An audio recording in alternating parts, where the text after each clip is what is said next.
The distress signal came from the dark side of the moon, pulsing in frequencies that made the equipment at Luna Base 7 scream with electronic agony. Dr. Sarah Chen pressed her palms against her ears as the alien transmission tore through the communication array, but she couldn't block out the sound that would haunt her dreams forever, the sound of something dying in the vast emptiness of space. "Turn it off," Commander Rodriguez shouted over the cacophony, but Sarah was already at the controls, her fingers dancing across holographic interfaces as she tried to isolate the signal. The base's artificial intelligence flickered and sparked, its processors overwhelmed by data patterns unlike anything in human experience. "Wait," Sarah breathed, her hands freezing above the controls. Through the chaos of static and alien frequencies, she heard something that made her blood run cold. It was a voice, unmistakably a voice, speaking in perfect, desperate English. "Please," the voice whispered through the speakers, barely audible above the electronic storm. "Please, someone. Anyone. I am dying." The communication array exploded in a shower of sparks, plunging the control room into emergency lighting. In the sudden silence that followed, Sarah's heart hammered against her ribs like a caged bird.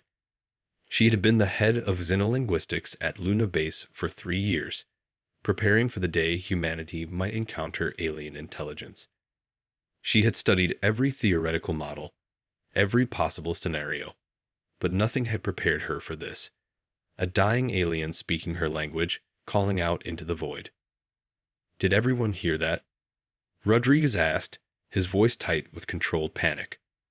Around the room, 12 of humanity's brightest scientists and military personnel nodded in stunned silence. They had all heard it. The impossible had become real.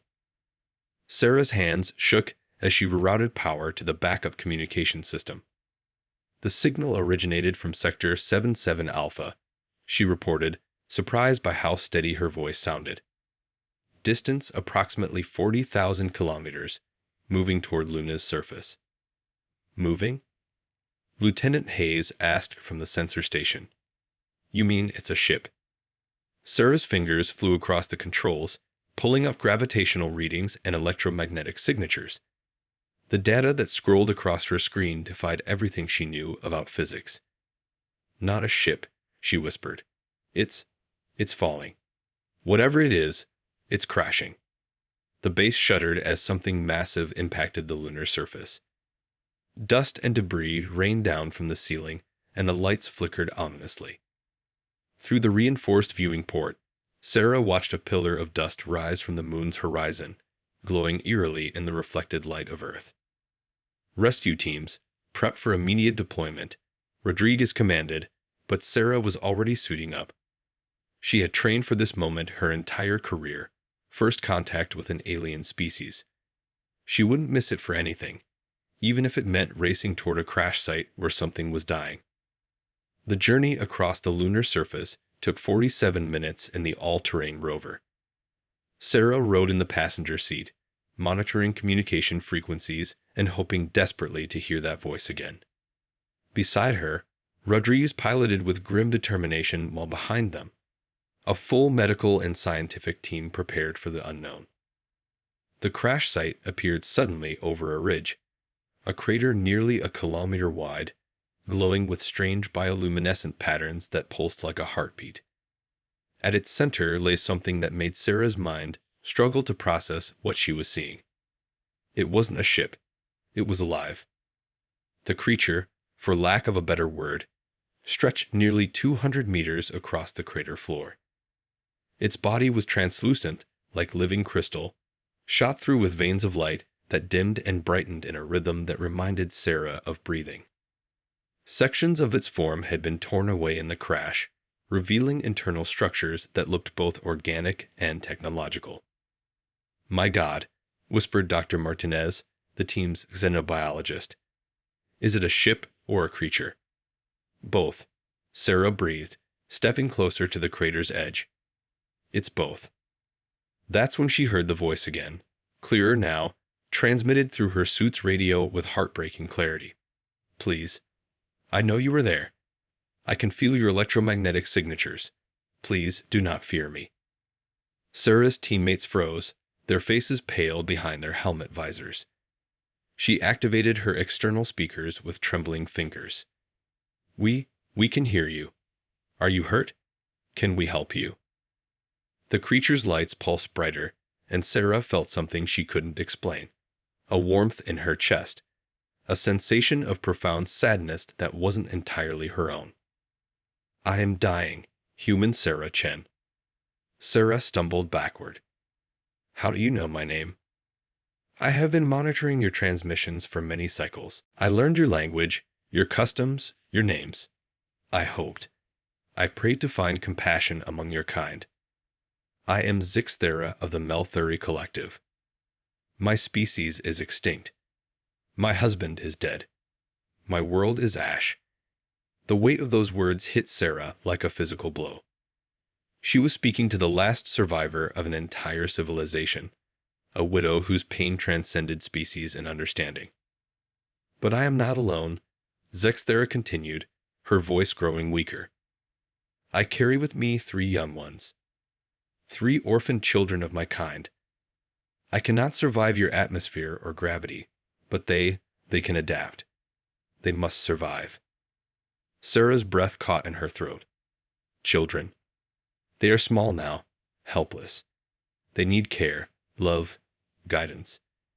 In my culture, it is traditional to entrust orphaned young to those who show compassion. The alien's voice cracked with emotion that sounded heartbreakingly human. I have watched your broadcasts, Sarah Chen. I have seen your kindness to other humans young. I make this dying wish. Adopt my homeless children and end my sorrow. The words hung in the thin lunar atmosphere like a challenge to everything Sarah thought she knew about the universe. Around her, the rescue team stood frozen in disbelief, their faces pale behind their helmet visors. Through the comm system, she could hear Rodriguez's rapid breathing, the barely controlled panic of a military commander facing the impossible. Adopt children. Sarah's voice cracked. You want me to adopt alien children? Zixthera's massive form pulsed with fading light, each wave of bioluminescence weaker than the last. I know how it sounds to your kind. I have studied your customs, your fears, your prejudices. But these young ones are not the monsters your entertainment media portrays. They are innocent. They are afraid. They are alone. Dr. Martinez stepped forward, his scientific mind grappling with the implications. How is adoption even possible between our species? We don't share biology, psychology, or even basic survival requirements.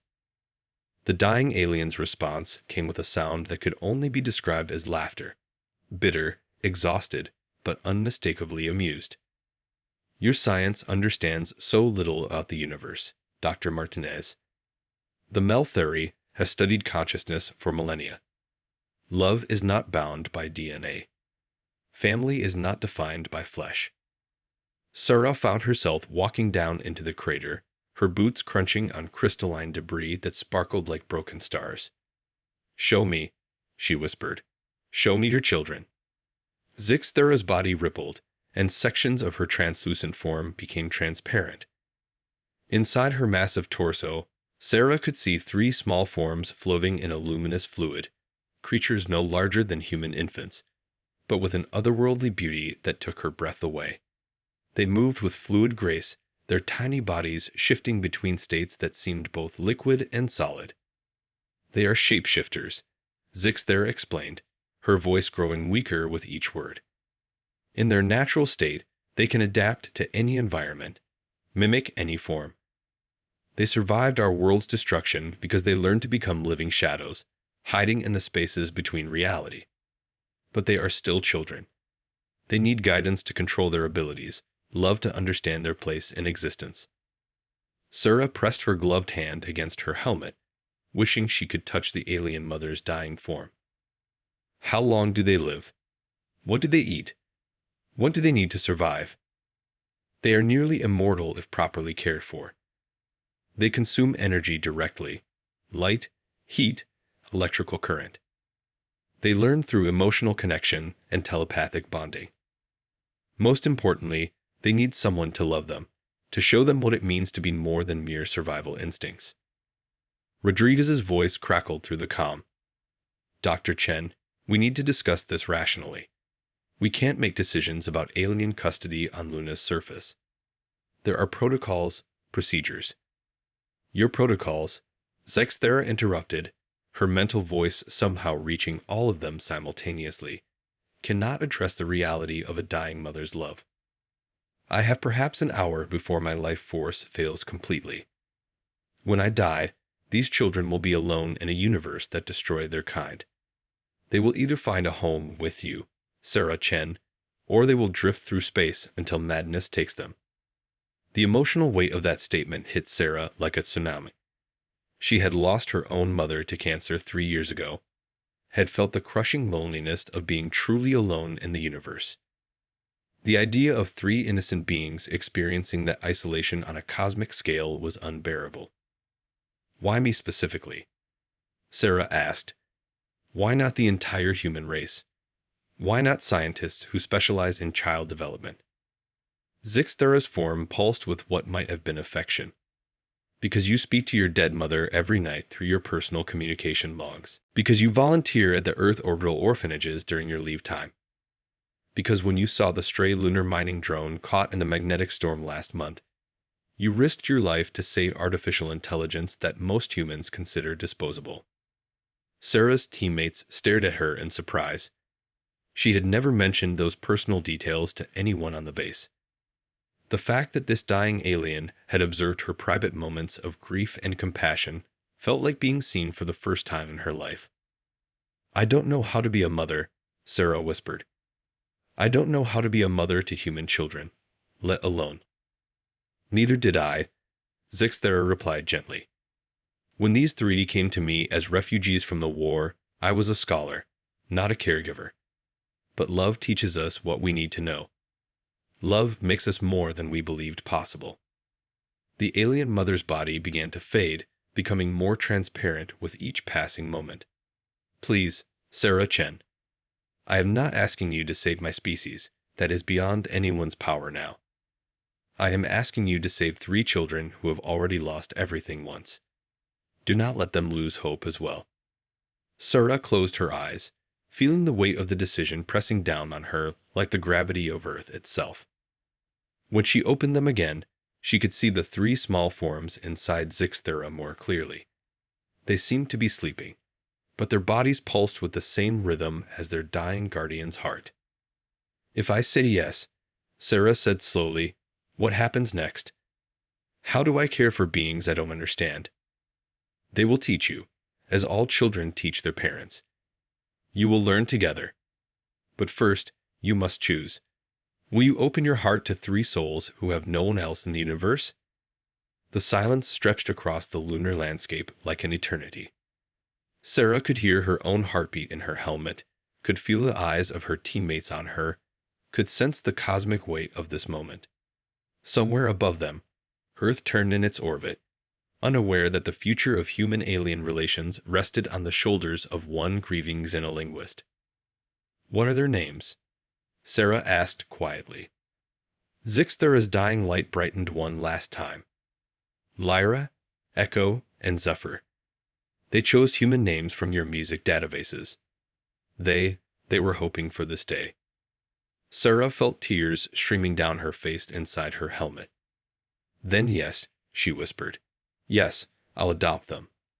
I'll love them. I'll be their mother. The moment Sarah spoke those words, the universe changed around her. Zixthera's massive form began to glow with an intensity that made the stars pale in comparison, and Sarah felt something impossible happening. A connection forming in her mind, warm and electric and utterly alien. The bonding process begins now. Zixthera's voice echoed not through the comm system, but directly into Sarah's consciousness. Do not resist it. Your mind must link with theirs, or they will not survive the transition. Sarah gasped as foreign thoughts flooded her awareness. She saw flashes of a world that defied description, crystal cities that sang in harmonious frequencies, oceans of liquid light where the Melthuri swam through dimensions like dolphins through water. She experienced memories that weren't her own. The joy of Lyra's first successful shapeshift, Echo's fascination with human music transmissions, Zephyr's quiet contemplation of Earth's blue beauty from across the void. But with the wonder came overwhelming grief. Sarah felt the moment the Melthuri homeworld died, not an explosion, but a gradual draining of life force as an enemy species harvested their planet's consciousness itself. She experienced Zixthera's desperate flight through space with the last 3 children of her kind, searching star system after star system for someone, anyone, who might show compassion to refugees from a war beyond human comprehension. "I can't," Sarah sobbed, falling to her knees on the crystalline debris. "It's too much. Their pain, your pain. I can't carry all of this." "You do not carry it alone," Zixthera whispered as her physical form began to dissolve into motes of light. "Love shared is pain divided. They will help you bear what you help them bear." Around Sarah, her teammates watched in stunned silence as the 3 alien children began to move within their guardian's fading body. They were waking up, Sarah realized, responding to the emotional bond forming between them. As Zixthera's life force failed, they would need a new anchor, a new source of love and guidance. Dr. Martinez approached cautiously, his scientific instruments registering energy readings that broke his equipment's measurement scales. "Sarah, what's happening to you? Your vital signs are spiking beyond safe parameters." Sarah couldn't answer. The bonding process was accelerating, and she found herself experiencing the universe through 3 distinct alien perspectives simultaneously. Lyra's awareness was quicksilver fast, darting between thoughts like a hummingbird between flowers. Echo processed existence in layers of sound and vibration, hearing music in stellar radiation and heartbeats in quantum fluctuations. Zephyr moved through consciousness like a deep ocean current, slow and powerful and infinitely patient. "They're beautiful," Sarah whispered, and for the first time since the process began, she felt wonder instead of fear. "They're not monsters or weapons or threats. They're just children." Zixthera's form was nearly gone now, her consciousness fading like a sunset. "Remember this feeling, Sarah Chen. When the fear comes, and it will come, remember that love recognized love across the impossible gulf between stars." The alien mother's final words came as barely a whisper. "Tell them I love them. Tell them their father loved them. Tell them they are the best of what the Melthuri were, and they will become the best of what humanity can be." Then Zixthera was gone, her essence scattering across the lunar landscape like stardust. Where her massive form had lain, only 3 small figures remained, floating gently to the crater floor in bubbles of protective energy that sparkled and popped like soap films. Sarah stumbled toward them, her mind still reeling from the bonding experience. The children were even more beautiful up close. Their forms seemed to shift between states of matter, sometimes solid like living crystal, sometimes fluid like mercury, sometimes gaseous like colored smoke. But their eyes were universal. Large and expressive, and filled with the same mixture of fear and hope that Sarah had seen in human orphans throughout her volunteer work. Lyra reached for her first, tiny arms stretching upward with unmistakable longing. Sarah pulled off her gloves despite the danger, needing to feel skin-to-skin contact with her new daughter. The moment their hands touched, warmth flowed between them, and Sarah heard Lyra's first words in her mind. "Mama." "Yes," Sarah breathed, lifting the shape-shifting child into her arms. "Yes, I'm your mother now." Echo and Zephyr crowded close, their forms solidifying as they made contact with Sarah's suit. Through the mental link, she felt their overwhelming relief at no longer being alone, their cautious joy at finding someone who wanted them, their deep-seated fear that this dream might end like all the others had. Rodriguez approached slowly, his military training warring with basic human compassion. "Dr. Chen, we need to get you, and them, back to the base immediately. You need medical attention, and they need Hell, I don't know what they need. They need love, Sarah said simply, cradling all three children against her chest as best she could in the bulky spacesuit. And food, and a place to sleep, and someone to tell them bedtime stories and kiss their scraped knees and teach them right from wrong. They need exactly what every child needs. Dr. Martinez was frantically taking readings with every instrument he could find. Sarah, these beings are unlike anything in our biological databases. We don't know if they're safe, if they carry diseases, if they're compatible with Earth's environment. They're my children now, Sarah interrupted with a fierceness that surprised everyone, including herself. And I won't let fear override the promise I made to their dying mother. As the rescue team prepared for the journey back to Luna Base, Sarah looked up at Earth hanging in the black sky above them. Somewhere on that blue marble, billions of humans went about their daily lives with no idea that the universe had just become a much larger, more complicated place. Somewhere in government buildings and military installations, people would soon be making decisions about 3 alien orphans who had already lost one world to fear and hatred. But none of that mattered right now. Right now, there were 3 children who needed their new mother to be brave, to be strong, to be love itself in a universe that had shown them too much loss already. Let's go home, Sarah whispered to her alien daughters and son, feeling the words reshape reality around them. They were a family now, bound by choice rather than blood, by love rather than species. Whatever challenges awaited them on Earth, they would face them together.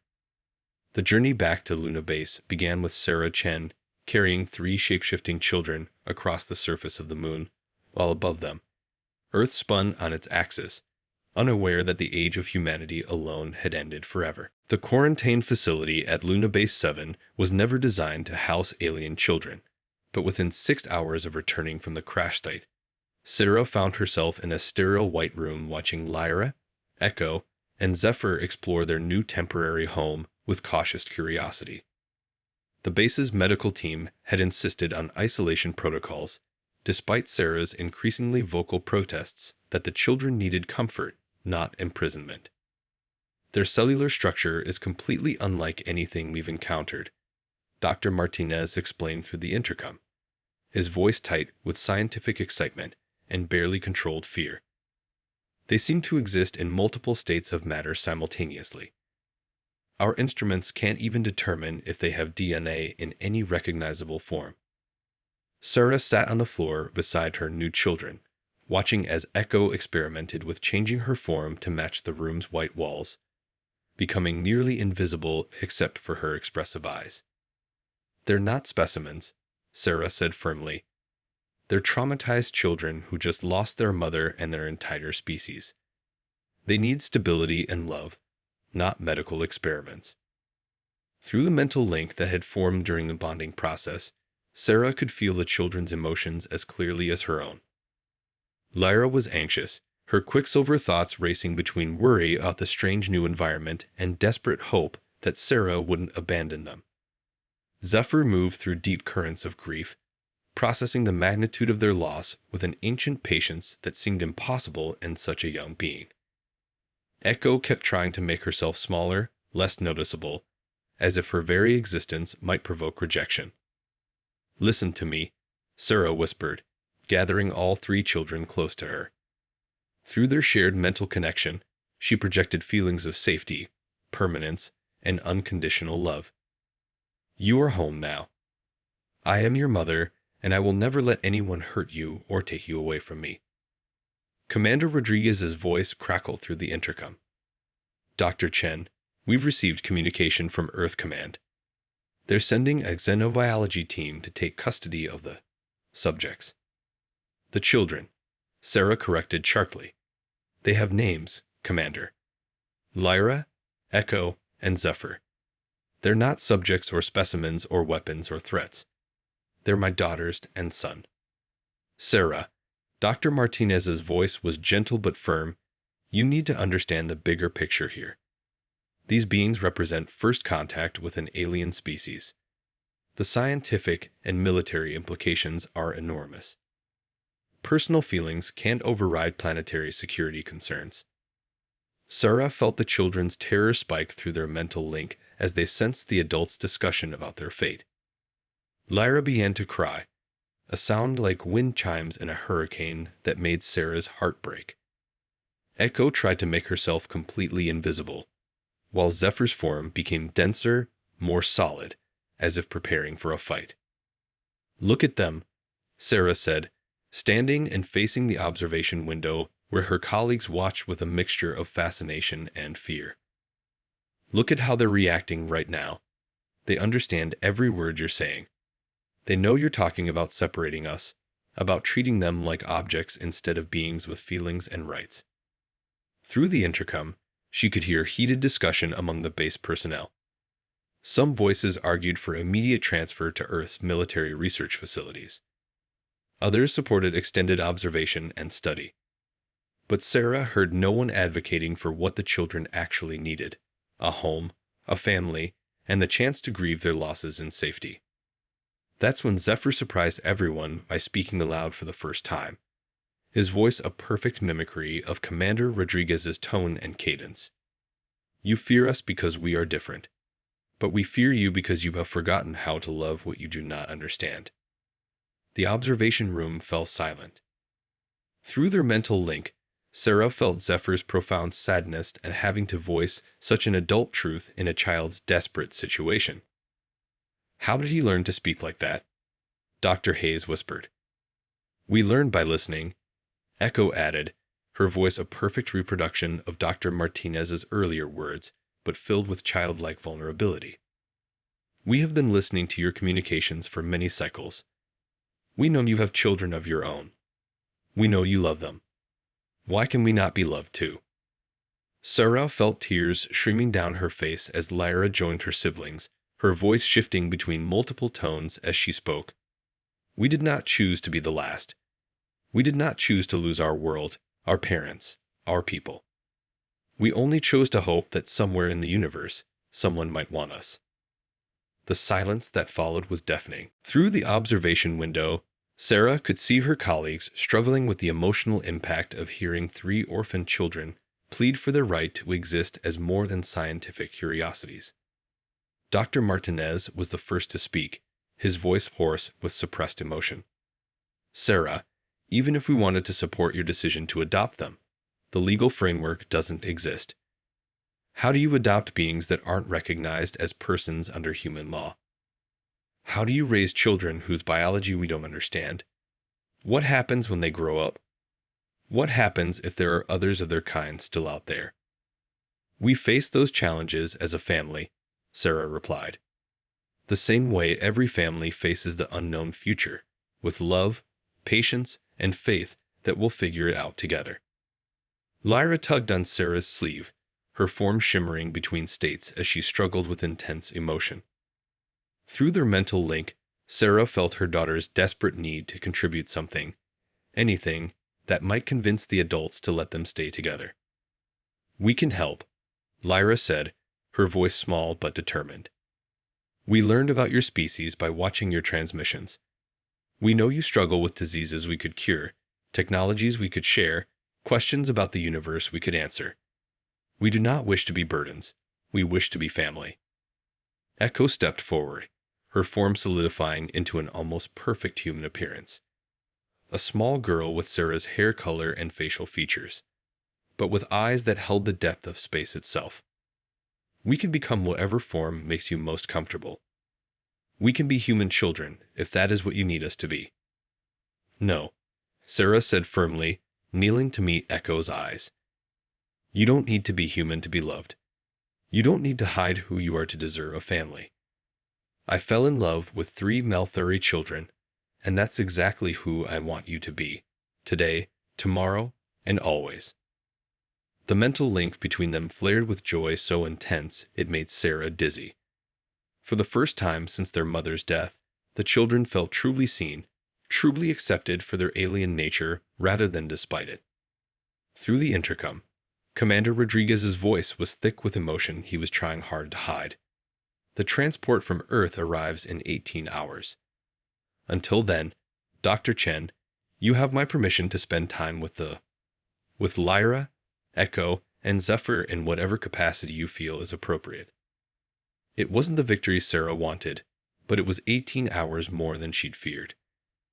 18 hours to prove that love could indeed transcend species, and that family was defined not by biology but by choice, commitment, and the courage to open one's heart to the impossible.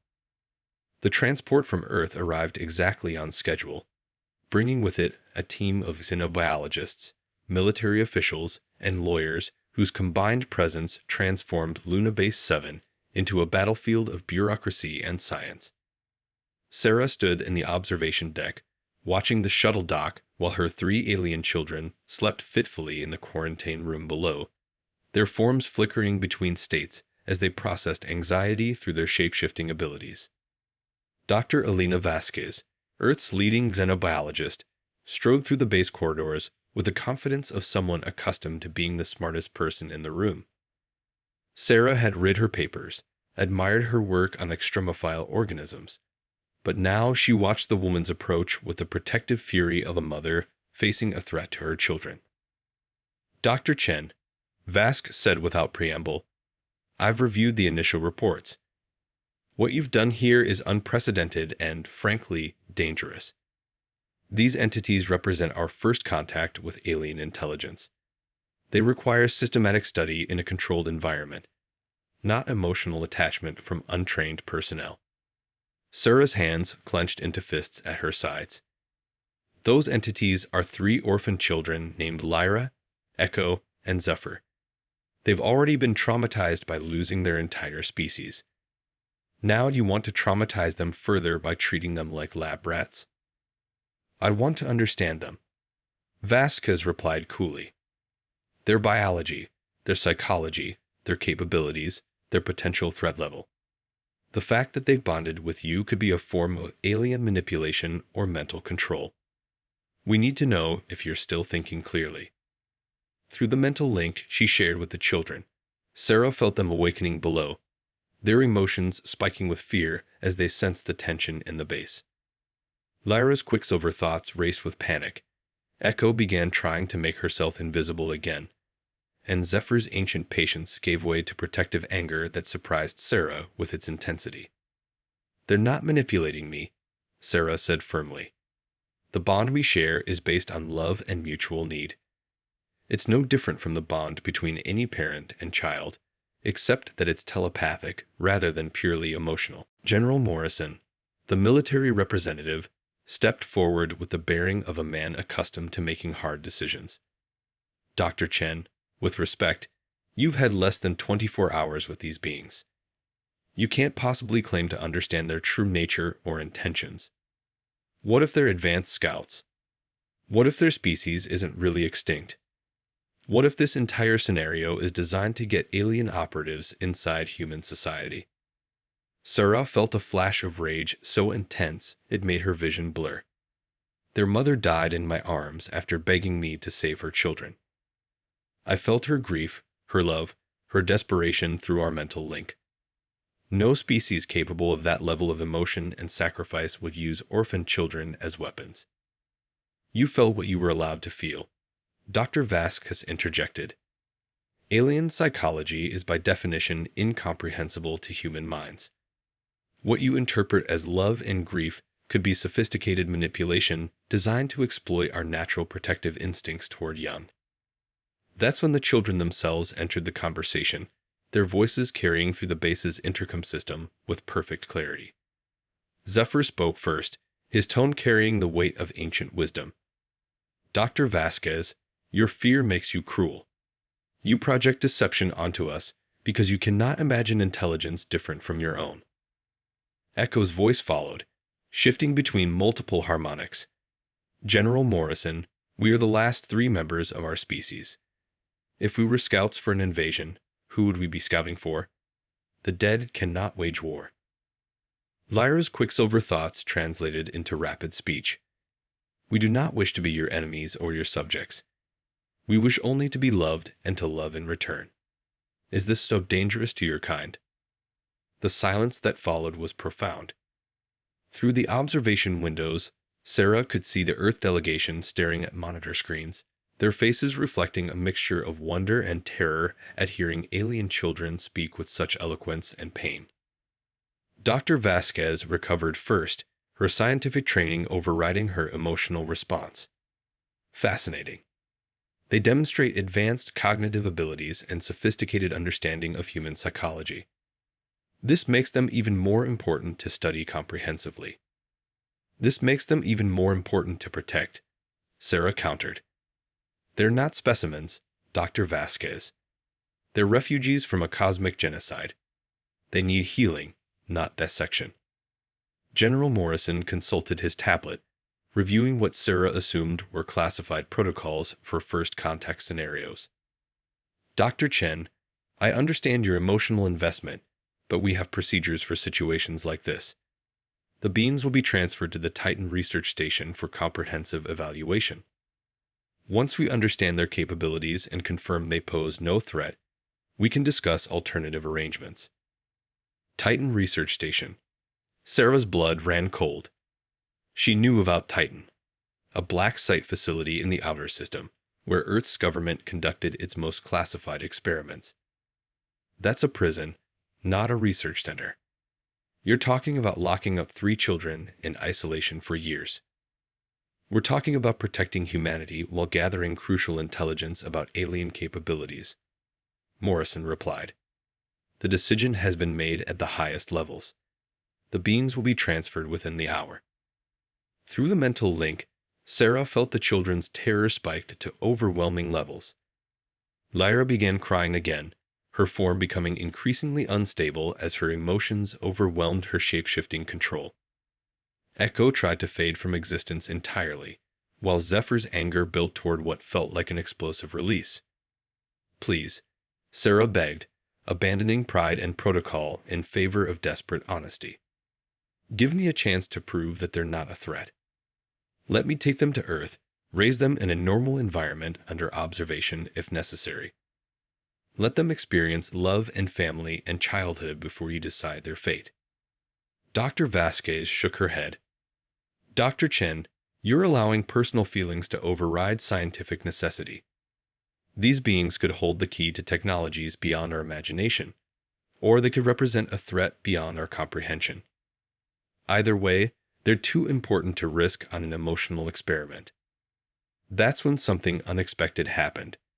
Throughout Luna Base 7, every communication screen, every monitor, every display surface suddenly flickered to life, showing the same image.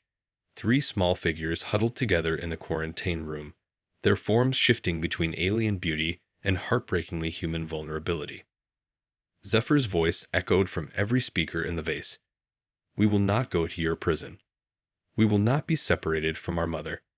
We will not let fear destroy the last chance for love between our peoples. The lights began to flicker as the children somehow interfaced with the base's electrical systems. Through the mental link, Sarah felt their combined will focusing on a single desperate goal: escape, together, to somewhere they could be a family. They're taking control of the base systems, Dr. Hayes reported from the control room, his voice tight with panic. I can't regain access to the main computers. Sarah realized with crystal clarity that this was the moment everything would be decided. The children were demonstrating their power not as a threat, but as a declaration of independence. They were saying, in the only way they could, that they would choose their own fate rather than submit to lives of imprisonment and experimentation. Lyra, Echo, Zephyr, Sarah called out, knowing they could hear her through both the intercom and their mental link. Whatever you're planning, we do it together. I'm your mother, and I'm not letting anyone separate us. Not now, not ever. The moment Sarah spoke those words, reality shifted around them in ways that defied human understanding of physics. The quarantine room's walls became translucent, then disappeared entirely as the 3 children exerted their combined will on the fabric of space itself. Sarah found herself standing face to face with Lyra, Echo, and Zephyr in what had been a sealed isolation chamber, but now felt like a bubble of possibility floating in the void between worlds. Mama, Lyra whispered, her form stabilizing into something almost human, but retaining the ethereal beauty of her alien nature. We can take you away from here. We can find a world where we can be a family without fear. Through the mental link, Sarah felt the scope of what the children were offering. They possessed the ability to fold space, to step between dimensions, to travel instantly across the galaxy using powers inherited from their shape-shifting heritage.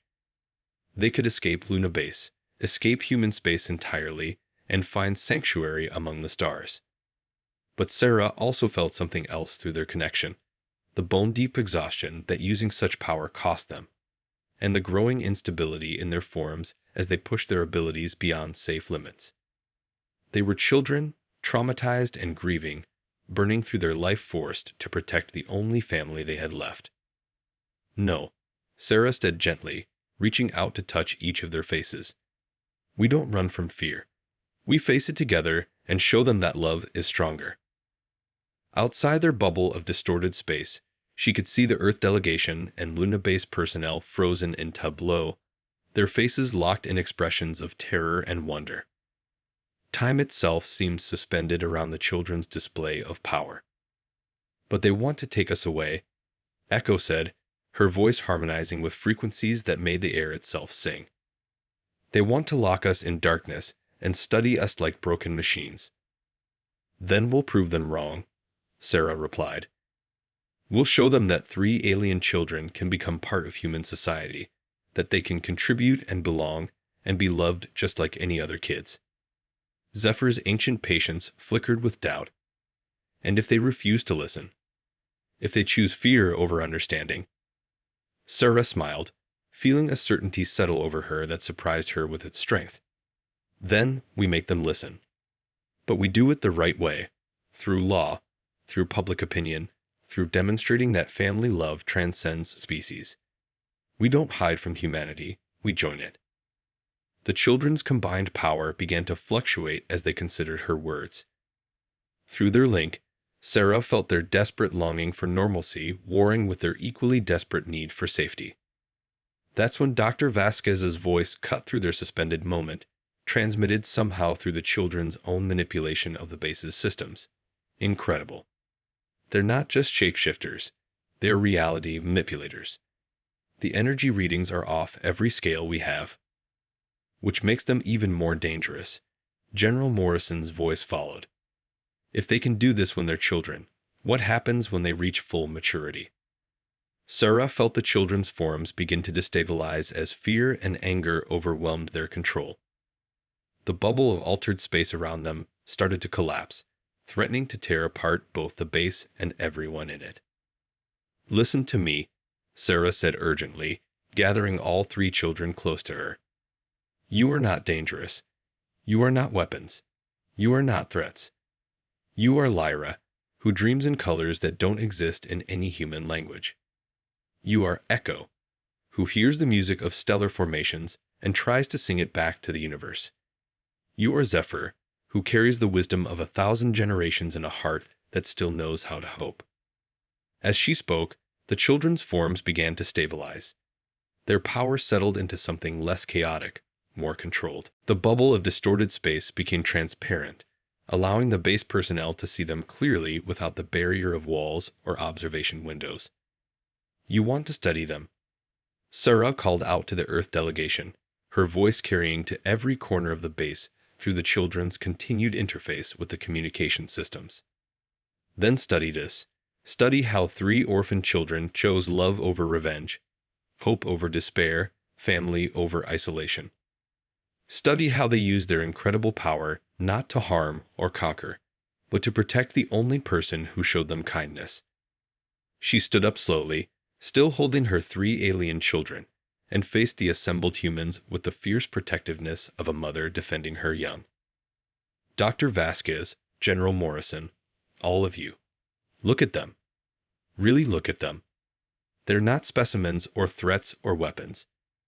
They're children who have lost everything except the hope that someone, somewhere, might want them.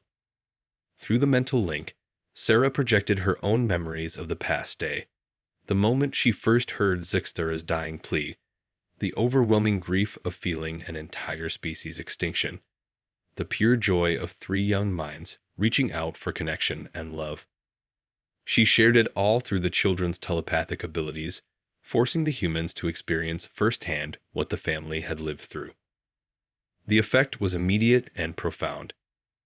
Dr. Vasquez staggered back, tears streaming down her face as she experienced Lyra's terror at being abandoned again. General Morrison's military composure cracked as he felt Echo's desperate attempt to become invisible rather than be rejected. Even the lawyers and bureaucrats found themselves overwhelmed by Zephyr's ancient sadness at watching his people die while he remained helpless to save them. "My God," Dr. Vasquez whispered, her scientific detachment shattered by raw empathy. They're just babies. They're babies who have seen their entire world die." Commander Rodriguez, who had remained silent throughout the confrontation, stepped forward with his face wet with tears. "Sarah, what do you need from us? How do we help them?" The question caught everyone off guard, including Sarah herself. For the first time since the Earth delegation arrived, someone was asking how to help rather than how to contain or study. "They need what every child needs," Sarah said simply. "A home, a school, friends to play with, bedtime stories, birthday parties, the chance to discover who they want to become when they grow up. They need to be treated as people, not as objects of scientific curiosity." General Morrison wiped his eyes, his military bearing returning but softened by newfound understanding. "Dr. Chen, what you're asking for is unprecedented. The legal framework doesn't exist for alien adoption. The security implications alone." "Then we create new frameworks," Sarah interrupted. "We'd establish new laws, new precedents, new ways of thinking about what it means to be human. These children have already lost one world to fear and hatred. Earth can be better than that." Lyra stepped forward, her form shifting to perfect human appearance, except for her eyes, which retained their cosmic depth. "We do not ask to be treated as human," she said with quiet dignity. "We ask only to be treated as people. We wish to learn, to grow, to contribute to your society while honoring the memory of our own." Echo joined her sister, her voice carrying harmonics that made everyone's hearts ache with their beauty.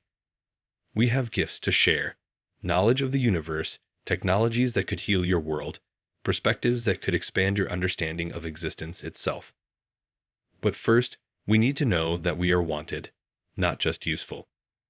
Zephyr completed the trio, his ancient wisdom finding expression in words that somehow seemed both childlike and profound. "We offer humanity its first true alien family. We offer the chance to prove that love can transcend any difference, any fear, any boundary the universe places between thinking beings." The silence that followed was not empty but full of possibility, of hope, of the recognition that this moment would define humanity's future relationship with the larger universe. Sarah felt through the mental link that the children were no longer afraid. They had spoken their truth, offered their gifts, and placed their fate in the hands of beings who now saw them as people rather than problems. Dr. Vasquez was the first to speak, her voice thick with emotion. If we were to support this arrangement, what safeguards would need to be in place? How do we ensure both their well-being and humanity's security?" "We do it together," Sarah replied. "Regular check-ins, educational support, medical monitoring adapted to their unique physiology. But we do it as a family, with respect and love, not as jailers and prisoners." General Morrison nodded slowly. "I'll need to consult with Earth Command, but after what I've experienced here today, I think humanity needs to learn how to be better than our fears." The children's forms shimmered with joy so pure it filled the entire base with warmth and light. Through their mental link, Sarah felt their overwhelming gratitude not just to her, but to every human who had chosen courage over fear, love over suspicion. "Thank you," the three of them said in perfect unison, their voices harmonizing in frequencies that made the stars themselves seem to sing. "Thank you for letting us come home." As Luna Base 7 slowly returned to normal operations around them, Sarah held her 3 alien children close and looked up through the observation windows at Earth hanging in the star-filled sky. Somewhere on that blue world, humanity was about to learn that family could transcend species, that love could bridge any gap between different forms of life, and that sometimes the most profound changes in the universe began not with grand declarations or scientific breakthroughs, but with a mother's simple promise to 3 orphan children. You are home now, and you are loved. The age of humanity alone had ended. The age of the cosmic family had begun. Sarah Chen stood in the kitchen of their small apartment in Geneva, watching through the window as Lara chased butterflies in the garden with movements that defied gravity, her form shifting between solid and translucent as she laughed with pure joy. The sound of her daughter's laughter, a crystalline chiming that made flowers turn toward her like she was sunlight itself, still filled Sarah with wonder every single day. "Mama, Echo won't stop harmonizing with the refrigerator," Zephyr called from the living room, his voice carrying the patient exasperation of an older sibling dealing with his sister's quirks. At 8 years old equivalent in male-theory development, he had appointed himself the responsible one among the 3 children, though Sarah suspected his ancient wisdom made him feel far older than his years. Sarah smiled, setting down her coffee as she heard Echo's voice blending with the electric hum of household appliances, creating melodies that somehow made the entire apartment feel more alive. In the 6 months since they'd returned to Earth, Echo had discovered that human technology sang to her in ways that delighted her shape-shifting senses. She could harmonize with anything electronic, from microwaves to smartphones, turning their mundane sounds into symphonies that left their neighbors wondering why the Chen apartment always seemed filled with the most beautiful music. "Echo, sweetie, remember what we talked about," Sarah called out gently. "Mrs. Patterson next door is trying to work from home today." The humming stopped immediately, replaced by Echo's slightly sheepish giggle. Through their mental link, Sarah felt her daughter's embarrassment mixed with affection. Even after half a year together, the children still worried about being too different, too alien, too much trouble for their human mother to handle. The past 6 months had been a whirlwind of firsts. First steps on Earth soil, first taste of chocolate ice cream, which had caused Lyra to shift into 17 different forms of delight. First day of school at the specially created Xenocultural Education Center in Geneva. First Christmas morning, where 3 alien children had experienced the joy of wrapped presents and found it the most magical thing in any galaxy. There had been challenges too. The media attention had been overwhelming until the United Nations passed the Extraterrestrial Privacy Protection Act, largely inspired by footage of Zephyr quietly asking a reporter, "Why do you want to make us famous for being sad?" The legal proceedings to establish precedent for interspecies adoption had taken months of hearings, testimony, and bureaucratic wrangling that often left Sarah exhausted and the children confused about why love required so much paperwork. But today was special. Today marked exactly 6 months since they'd become a family, and Sarah had planned a celebration that honored both human and Meltheri traditions, or at least, her best approximation of Meltheri customs based on the children's fragmentary memories of their lost world. "Zephyr, can you help me set up the memory crystals?" Sarah asked, pulling out the special gifts she'd commissioned from the Geneva Institute of Technology. Working with the children's descriptions, human scientists had created synthetic crystals that could store and replay telepathic memories, allowing the family to share experiences in the same way the Meltheri had done for millennia. Zephyr appeared in the kitchen doorway, his form solidly human except for the subtle way light seemed to bend around him when he was concentrating. "Are you sure you want to see our memories of home?" he asked quietly.